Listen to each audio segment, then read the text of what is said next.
From Montana's news leader, this is the MTN Noon News. Good afternoon and welcome to your MTN Noon News on this Tuesday. I'm Augusta McDonnell. Our top story today, of course, the blistering cold temperatures now plunging Montanans across parts of the state into double digits below zero. Meteorologist Jason Stiff joins us now to break down the coldest areas and how long we'll likely have to remain in this Arctic chill.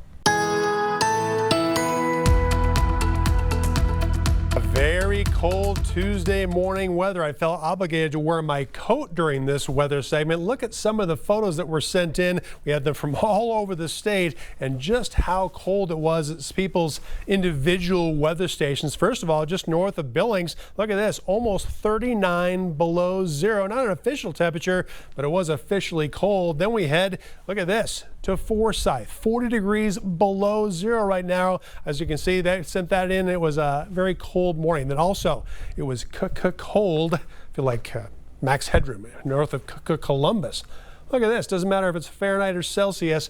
Almost 40 below zero. Brenda sent this in from just north of Columbus and looking all around the state. Here's where the official lows were.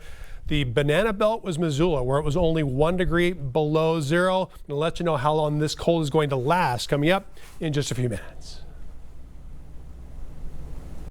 As temperatures plunge across southwestern Montana, the warming shelters in Bozeman and Livingston are entering into yet another code blue for this season. That means the shelters are open 24/7. MTN's Megan Elaine explains how HRDC will cover the extra expenses and make room for those in need. Temperatures will be reaching into the negatives within the next couple of days, and it is pretty cold standing right out here right now during daylight hours. But imagine what it's like for folks who are unhoused in the night.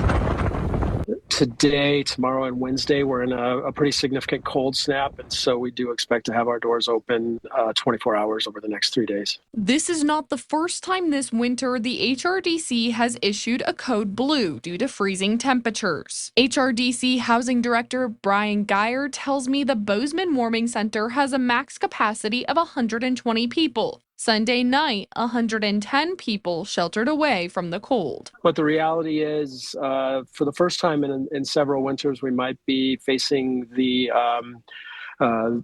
likelihood of having to turn people away, which is something that we certainly don't want to do. But you know, our capacity is our capacity. There isn't any additional emergency shelter in our community, and so we are pretty much it. In the past, local churches and other faith-based organizations have stepped in to help, but for various logistical reasons may not be able to help as much this year. The Bozeman and Livingston warming centers are very much community funded. Very little federal dollars go into the shelter.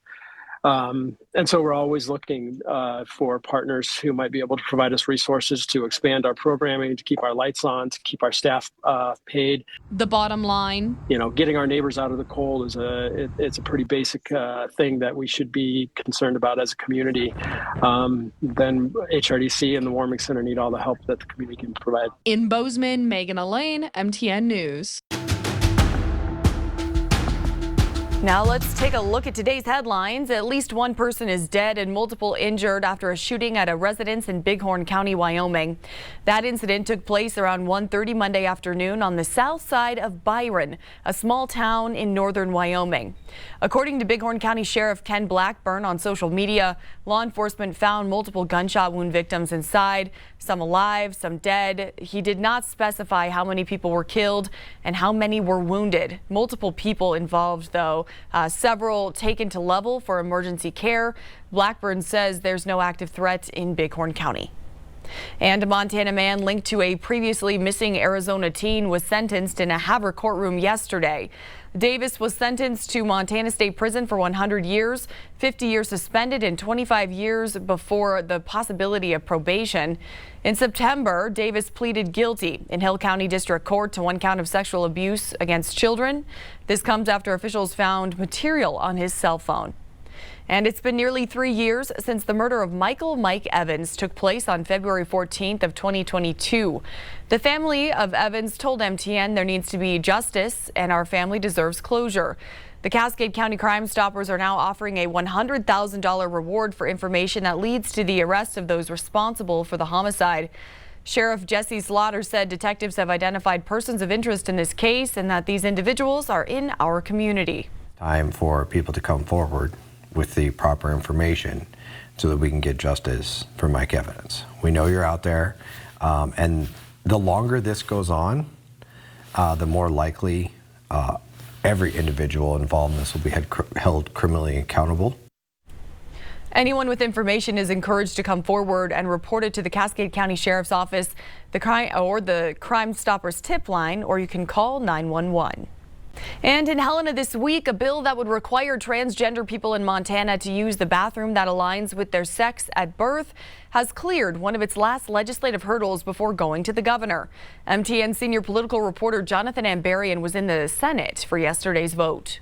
During a debate on the Senate floor Monday, supporters of House Bill 121 called it a common-sense measure, but opponents warned of unintended consequences. The Senate endorsed HB 121 32-18, with all Republicans in support and all Democrats in opposition. The bill would require schools, correctional facilities, other public buildings, and domestic violence shelters to designate bathrooms, changing rooms, and sleeping areas for either men or women based on biological sex, and to take reasonable steps to keep the opposite sex out. Someone would then be able to sue if they felt a facility had failed to take those steps. The bill wouldn't apply to rooms that only one person can use at a time. Republicans argued it was intended to protect single-sex spaces, especially for women, and to address concerns about harassment. It reinforces protections for women and children and outlines specific spaces for their privacy and well-being.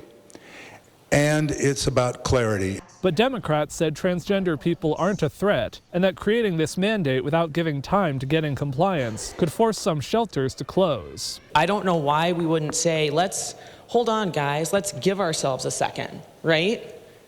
Let's not harm vulnerable individuals who are in shelters or who are homeless in the middle of Montana winter. Supporters of the bill said concerns about shelter closures were red herrings. Once HB 121 passes a final vote in the Senate, it will be on its way to Governor Greg Gianforte's desk. In Helena, Jonathan Ambarian, MTN News. Continuing our coverage now out of the University of Montana, UM has announced Brian Holsinger's resignation as the Lady Griz head coach. This comes weeks after Montana announced Holsinger was on a leave of absence. MTN's Kyle Hansen has the latest.